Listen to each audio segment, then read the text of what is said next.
और अब ये जो जे फ्लाईओवर है उसके बगल से सामान्य तौर पर जब अस्पताल में मेडिकल के लिए लेके जाते हैं उस रास्ते से लेकर जाते हुए यहाँ पर दिखाई दे रहे हैं पुलिस के और एनसीबी के टीम के अधिकारी और सुरक्षा बल, और तेजी से अब ये जो गाड़ी है जे हॉस्पिटल की तरफ बढ़ती हुई दिखाई देती हुई। लेकिन आगे अभी स्थिति थोड़ी स्पष्ट होगी क्योंकि जिस तरीके से रास्ता मोड़ा है, संभावना इस बात की है कि शायद मेडिकल के लिए कुछ बच गया है। कोविड टेस्ट तो हो गया था, पर अब जब गाड़ियां मुड़ी हैं वापस तो देखना होगा कि क्या दूसरा कोई रास्ता लेते हैं या फिर जे अस्पताल की तरफ लेके जाते हैं। तो अब ये पूरा जो सुनवाई के बाद कल की पूरा नया घटनाक्रम डेवलप हुआ है, जुडिशियल कस्टडी की बात आई है। जुडिशियल कस्टडी के लिए कोर्ट के आदेश के अनुसार जेल ले जाना जरूरी है, तो जो महिलाएं हैं उनको भाईखला जेल लेके गए और आर्थर रोड जेल के लिए लेके निकले आर्यन और उनके अलावा जो दूसरे पुरुष थे इस मामले में उनको, और ये गाड़ियां आगे की तरफ बढ़ती हुई। और देखना होगा कि क्या ये जे अस्पताल के लिए मुड़ती है, क्योंकि जो रास्ता जे अस्पताल के लिए जाता है फ्लाईओवर से सामान्य दिनों में जिस रास्ते से उतरते थे उसी रास्ते से लेकर निकले हैं और उस रास्ते से लेकर निकले हैं। तो अब यहाँ पर गाड़ियां तेजी से आगे बढ़ती हुई दिखाई दे रही हैं, तेजी से आगे बढ़ती हुई गाड़ियां, और इन गाड़ियों के बीच में जो रास्ता है उसमें जे अस्पताल भी पड़ेगा। मेडिकल महत्वपूर्ण इस मामले में इसलिए हो जाता है कि कोर्ट जैसा कि जेल में लेके जाते हैं तो उससे पहले कोशिश रहती है कि जो मेडिकल अपडेट है वो ले लिया जाए। देखिए अब ये गाड़ियां आगे की तरफ बढ़ती हुई और ये सीधे काफिले में गाड़ियों को आगे बढ़ाने की कोशिश की जा रही है कि कैसे ये आगे लेके जाती है। तो देखिए जे अस्पताल के नजदीक इस समय काफिला पूरा पहुंचा और कोशिश ये जानने की क्या अस्पताल लेके पहुंचे हैं।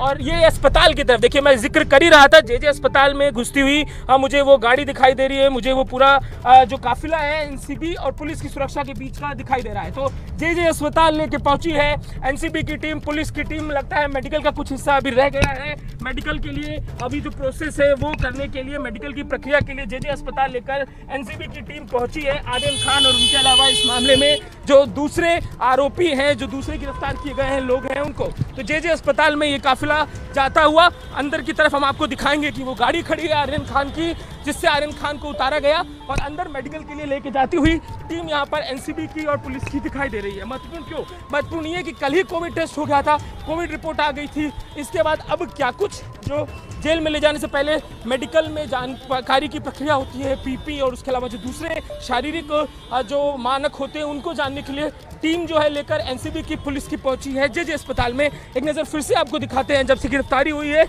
लगभग तीन बार अब तक जे अस्पताल मेडिकल चेकअप के लिए आने का सिलसिला हमने कवर किया। बार बार यहाँ पर चेकअप के लिए लेके जाया जाता है क्योंकि जो एक सामान्य प्रावधान है कि एक दिन के अंतराल पर 24 घंटे के अंतराल पर जानकारी इकट्ठी की जाती है। तो अभी आर्यन खान को एनसीबी से लेकर निकली टीम और पहुंची है यहाँ पर। देखिए एक और गाड़ी आती हुई इस मामले में है क्या, ये देखिए अभी मैं कह रहा था भाईखला जेल लेके निकलेंगे, लेकिन इस मामले में जो भाईखला जेल की ले जाने के लिए महिला आरोपी थी उनको भी जे अस्पताल लेकर पहुंची है एनसीबी की टीम। तो अब यहाँ पर एनसीबी और पुलिस की सुरक्षा के बीच में आर्यन खान और इस मामले से जुड़े हुए दूसरे 8 लोगों को लेकर जो टीमें हैं पहुंची है जे अस्पताल में। श्रीन, इस वक्त की बड़ी खबर अजय दुबे दे रहे हैं। अजय दुबे ने दिखाया हमें एनसीबी दफ्तर से लेकर निकले 8 आरोपियों को अधिकारी, और उन्हें इससे पहले जो महिला आरोपी हैं बाइकला जेल लेकर जाया जाएगा और जो पुरुष आरोपी हैं उन्हें आर्थर रोड जेल लेकर जाया जाएगा। लेकिन फिलहाल जे अस्पताल लेकर जाया गया है सभी आरोपियों को, जिसमें शाहरुख खान के बेटे आर्यन खान भी हैं, और अब जे अस्पताल में सबका पहले मेडिकल होगा। इस बीच आपको लिए चलते हैं किला कोर्ट, जहां पर सुनवाई जारी है। आर्यन खान, शाहरुख खान के बेटे की जमानत याचिका पर इस वक्त सुनवाई जारी है। सीधे आपको लेकर चलेंगे जितेंद्र दीक्षित के पास और जानेंगे जितेंद्र किस तरीके से सुनवाई आगे बढ़ रही है। आर्यन खान की जमानत याचिका को लेकर क्या चर्चा हो रही है इस वक्त? देखिए कोर्ट में काफी दिलचस्प बहस हो रही है, काफी दिलचस्प तर्क वितर्क चल रहा है।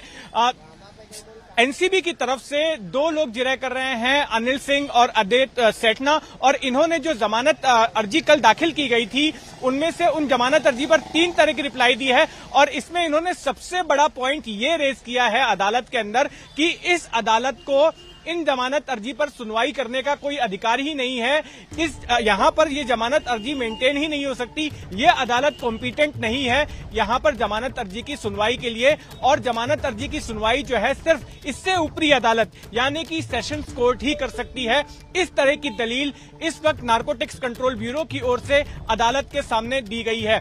सतीश माने शिंदे अब उसका जवाब दे रहे हैं। अदालत की कार्रवाई देर से शुरू हुई थी क्योंकि नारकोटिक्स कंट्रोल ब्यूरो की तरफ से जवाब नहीं आया था। कल शाम को जो अंतरिम जमानत की अर्जी अदालत के सामने पेश की गई थी उस अर्जी पर एनसीबी को अपना जवाब देना था। जी। वो जवाब जो है तैयार करने में काफी वक्त लगा और जी। इसलिए अदालती कार्रवाई देर से शुरू हुई और अब अदालत के सामने एनसीबी ने अपना जवाब रख दिया है और कहा है कि यहाँ पर जमानत की सुनवाई हो ही नहीं सकती। ठीक है, एनसीबी कह रही है कि इस कोर्ट के अंदर सुनवाई हो नहीं सकती है जमानत की। इस बीच आपको बता दें अब जवाब दिया जा रहा है आर्यन खान के वकील सतीश मानचंदे की तरफ से। तो कुल मिलाकर एक तरफ आर्यन खान शाहरुख खान के बेटे उनकी जमानत याचिका पर किला कोर्ट में सुनवाई हो रही है, वहीं दूसरी तरफ आर्यन खान को जेजे अस्पताल ले जाया गया है मेडिकल कराने के लिए और वहां से अगर जमानत नहीं मिलती है तो फिर जाहिर सी बात है आर्यन खान को लेकर जाएगा अर्थर रोड जेल। छोटा सा ब्रेक।